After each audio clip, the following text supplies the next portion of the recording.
Olá! Hoje temos aqui uma análise bem interessante, sabe? É sobre uma figura, nossa, super enigmática do universo Cthulhu, o Rei de Amarelo. E o que a gente quer fazer aqui é focar em duas coisas, basicamente. Primeiro, tentar sacar quem ou o que é essa entidade. E talvez mais importante, como é que as histórias dizem que ela afeta a mente humana, né? Vamos dar uma olhada na origem literária e nesse impacto psicológico. Exato.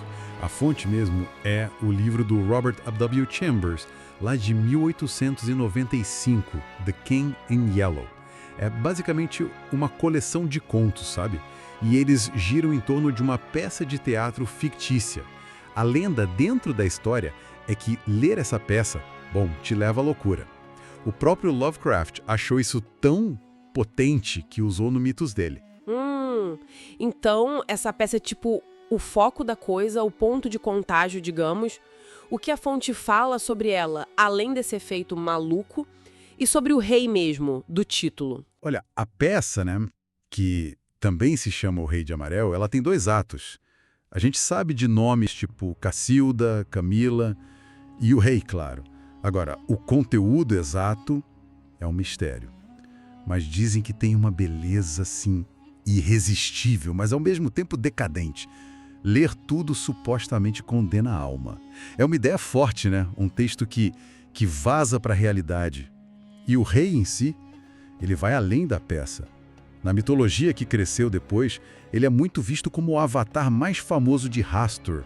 Hastur, um grande antigo, às vezes chamam ele de meio-irmão do Cthulhu, uma entidade cósmica que usa a peça, a figura do rei, como manifestação. Que ideia é essa do texto ser um veículo, né? Fascinante. E a aparência? Como ele é? O horror Lovecraftiano muitas vezes está no que a gente não vê. Mas a fonte dá alguma dica de como Hastur ou o rei aparece fisicamente? Aqui parece que a coisa fica mais visualmente forte, né? Esse é um ponto-chave. E, como era de se esperar, é tudo meio ambíguo. A fonte deixa bem claro que uma forma física, definitiva, assim, certinha, nunca é mostrada. Isso aumenta o terror, claro. Mas circulam umas 2 imagens recorrentes que a nossa fonte até destaca. Elas pegam bem a essência da coisa. A primeira é mais abstrata, né? Bem horror cósmico. Uma massa meio disforme, talvez com tentáculos tipo polvo, algo bem alienígena e incompreensível. A segunda? Essa talvez seja mais icônica e mais perturbadora pra gente, pra nossa cabeça. Que seria? Conta aí. Uma figura humanoide, alta, imponente, mas totalmente coberta por um manto. Um manto esfarrapado, amarelão ou dourado. O horror mesmo está no que poderia ter por baixo, né? Em vez de rosto, um vazio.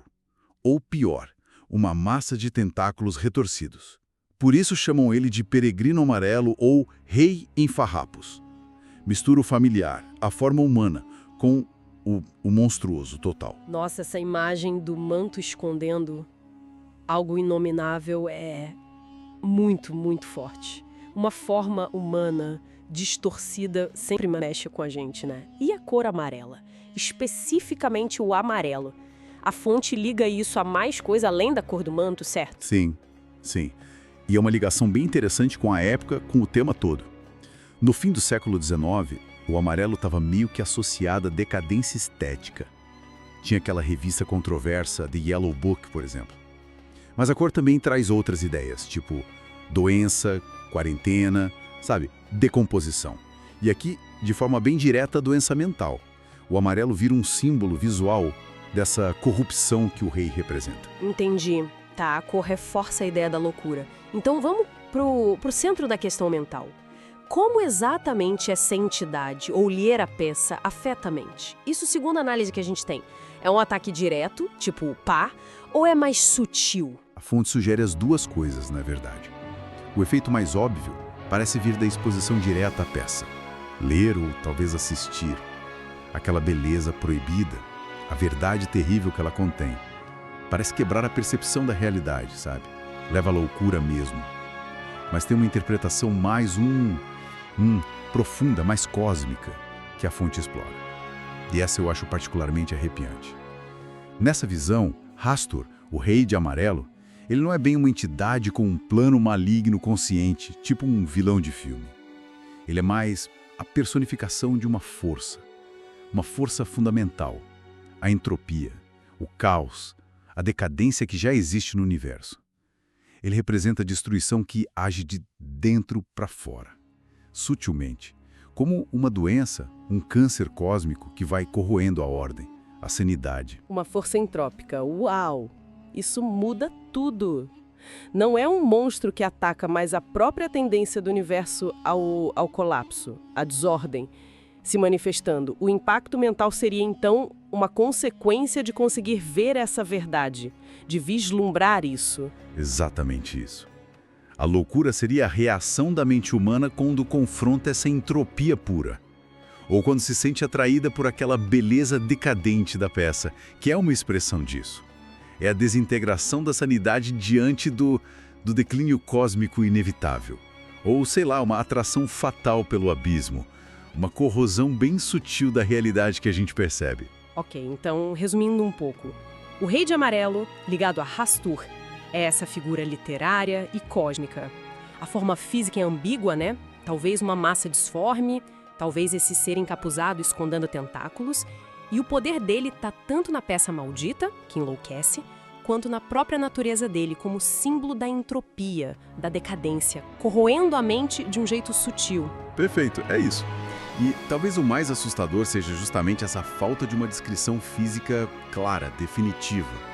A imagem do manto esfarrapado é marcante, claro, mas a verdadeira natureza pode ser ainda mais abstrata, e por isso mesmo impossível de enfrentar diretamente.